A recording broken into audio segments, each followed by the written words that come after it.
Mascot horror is a term I feel people use to excuse lazy cash grabs in the indie horror genre. Meaning, when you have standouts like My Friendly Neighborhood and Finding Frankie, it gives them a bad name. So Poppy Playtime Chapter 1 releasing in October 21, obviously it gained a lot of traction for a 20-minute demo for like $5, and the internet was either obsessed with it or disgusted by it. Some believed it was a cheap copy and should be free for the length the game is, and others saw it as a near enough god levels of potential game. Then the rest is like 5-year-old children that will play anything with a big bright colourful blue thing.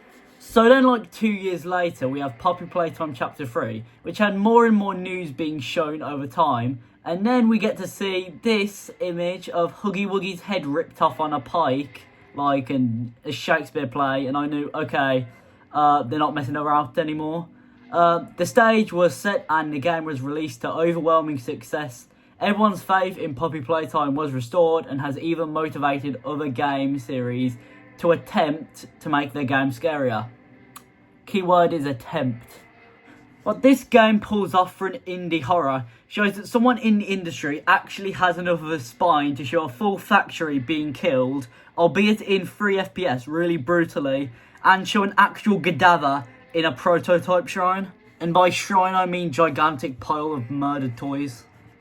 The game begins with a smiling critters cartoon that immediately sets up the tone, leading into a news report where Ryan Gosling, who's apparently become a news reporter, talks about how the Catnap plush was suspicious and children aren't safe around Catnap. The game properly begins with Catnap dropping us into a trash compactor and trying to crush us Saw 5 style or Star Wars or Half-Life, whatever you want to compare it to. After a little bit of platforming, we pick up a phone and we get introduced to supposed new-gen child Ollie. I think this game balances Ollie as a character really well. Games like these typically either make the character a backseat gamer, in a way, or use them too much to the point it's just hand-holding, where Ollie's able to bring us keys and batteries, but still stays ambiguous and barely helps us at points. We enter a sky rail through a cave system until we reach Playcare, a huge room full of statues and bright colours where the children once frolicked around and bodies once lay, is now completely desolate for any sign of life. Showing Playcare as an underground dome gives us a grim implications to the conditions these kids were forced to live under.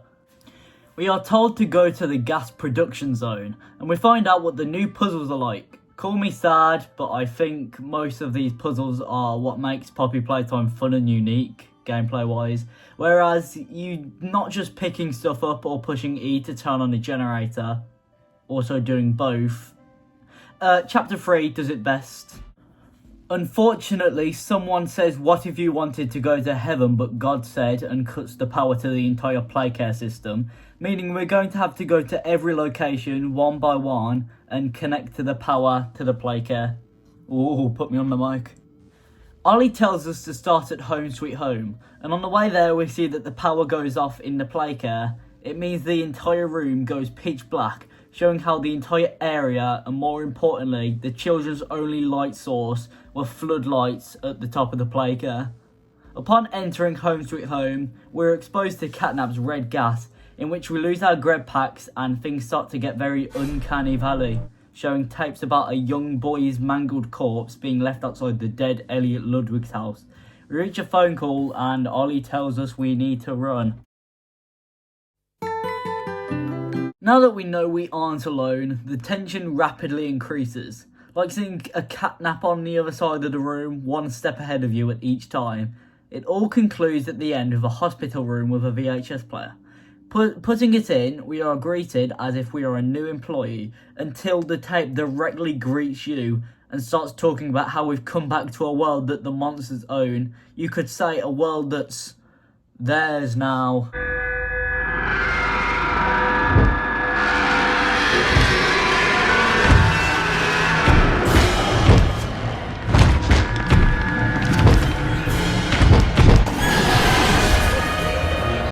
After waking up, we bring power back to Home Sweet Home, while Catnap makes himself known to be stalking us menacingly.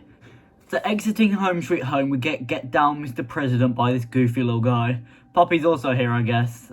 And she tells us we're killing the prototype, I guess. And Catnap's coming along too and going back up instead of helping us with any more missions. We then get told to Ollie to enter the school, and then he tells us he won't be able to talk to us on this side of the dome. So we're on our own, champ. After a little bit of exploration in our new environment, a voice comes over the intercom.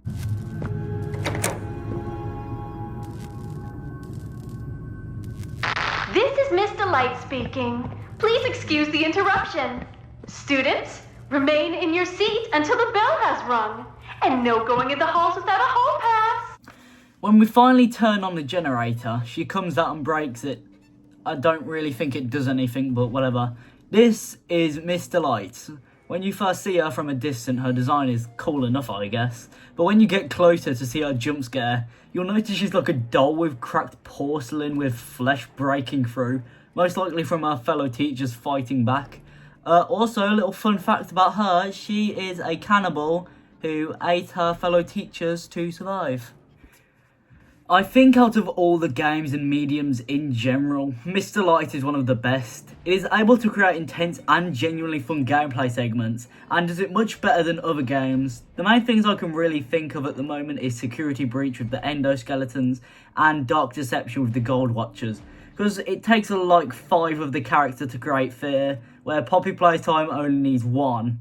This character also goes on to explain why she has adapted to these methods, as she sees it as the optimal hunting method.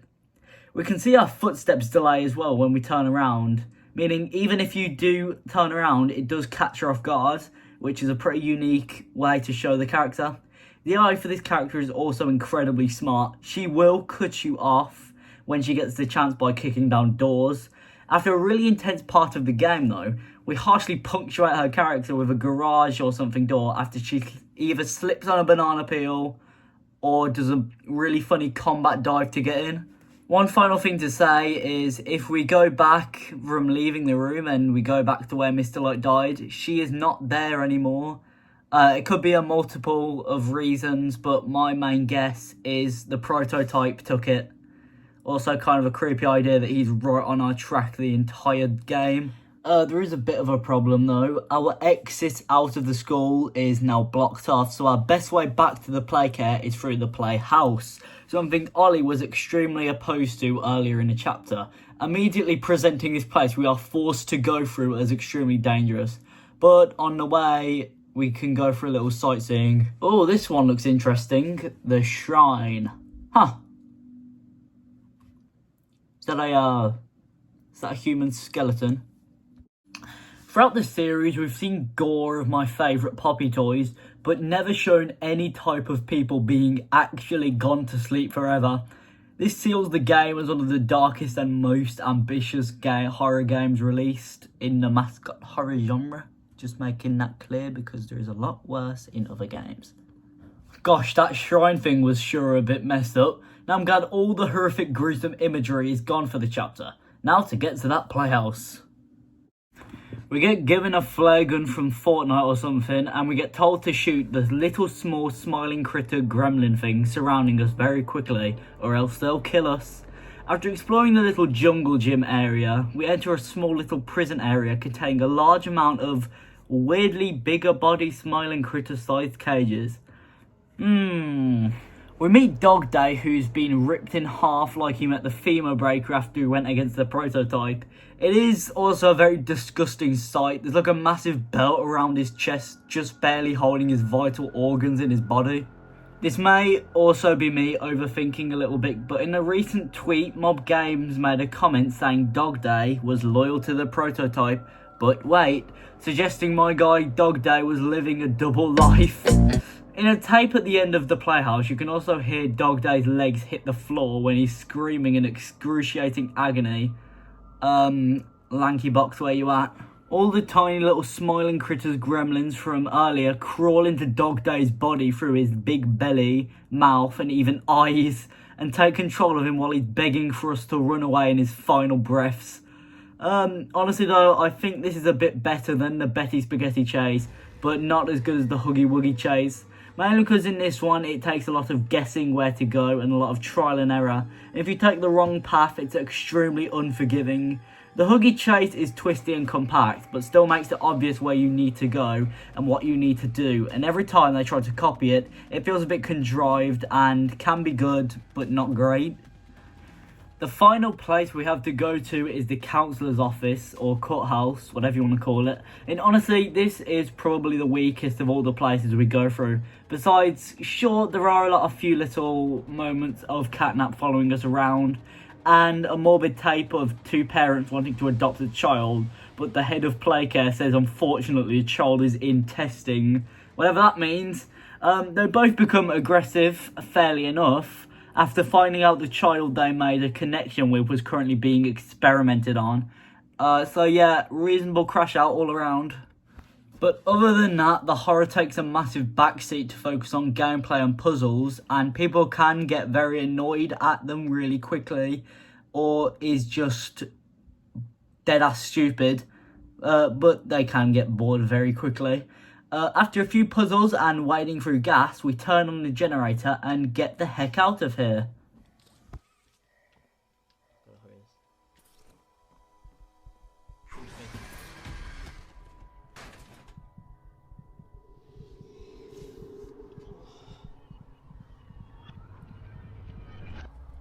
We get a weird POV of before the hour of joy, like classrooms full with teachers with full faces and aren't insane playhouses that are broken even before the disrepair. We are teleported into the main entrance where we can hear distant screams of co-workers we are looking for as a large metal hand shows up in the sky, clearly suggesting whatever happened is caused by that.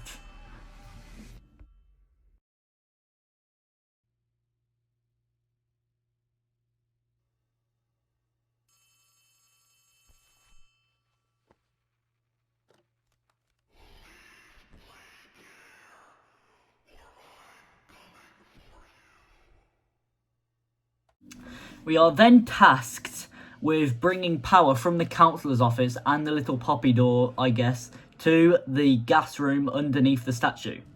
When this game first released, what we were supposed to do in the last stretch, people's biggest complaint was that what we were supposed to do was very, very vague. However, after mobs saw people's complaints, they started adding changes, like having Ollie tell us where to go to bring power back up, adding lights to the cords, as well as making Poppy actually helping us and giving us the tutorial to the final cut-off.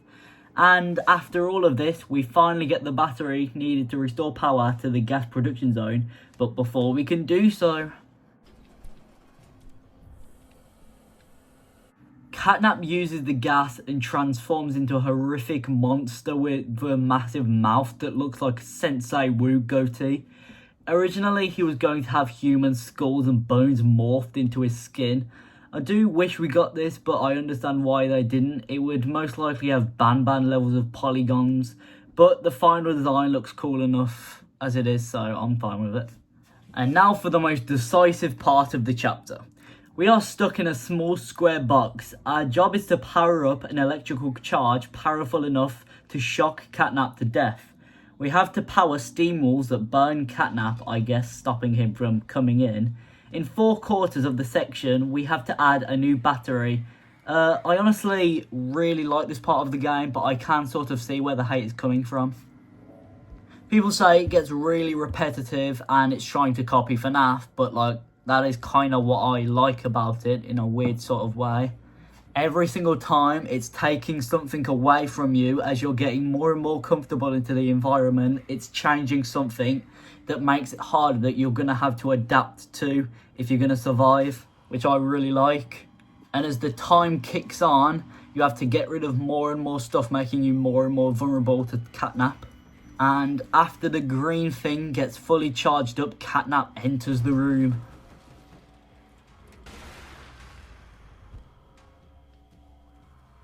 At a first look, this cutscene may come off as simple, but looking back, remembering Theodore, the child Catnap was before, was left on the verge of death after getting shocked to near death by the green power hand, causing the prototype to forebode leaving the factory and return Theo in the hands of the scientists.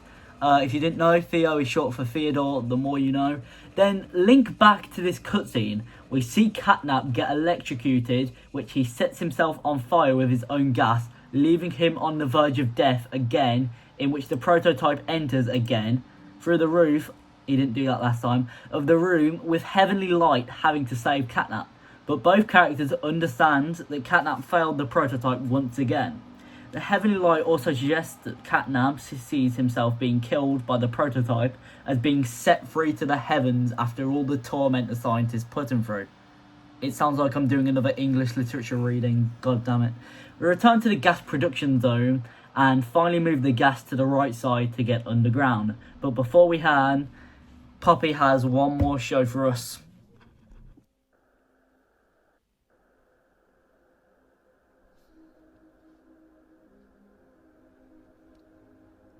We witness as all of the employees, visitors, whoever was there, was brutally massacred senselessly as everyone desperately tried to slice, bite, chomp, drag through the crowds, knowing nobody can escape, hide or fight back.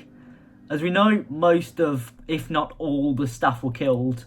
The working theory is that Harley Sawyer either turned himself into a toy or is still alive down there, somewhere. But I also believe that Leif Pierre is hidden, and I believe because we haven't got the confirmation he's dead and he feels like too big of a character to send off without an official death. We even get to see What About Boxy Boo, another character from the game everyone forgot about, even the developers of it. Also, knowing all these bodies of our co-workers were once piled up in every location we've been in so far, and knowing where we are going down to in the next chapter is where the bodies were stored is a bit grim. Speaking of, we enter an elevator and start our trip down, but wait, Kissy Missy starts screaming aggressively. As it is made apparent something is fighting her, we try to make it up, but the shutter shuts and the chapter ends. Overall, I think Poppy Playtime Chapter 3 is probably my favourite mascot horror game, released closely followed by something like My Friendly Neighbourhood, both being content in what they want to be, no matter what the other games in the genre are like. They just want to be horror games or whatever they want to be, and they stand out in their field for doing what they want. By the time this is being released, Poppy Playtime Chapter 4 is next month, and everything we've seen so far looks both visually amazing and pretty spooky. And that's me done for a bit. See ya.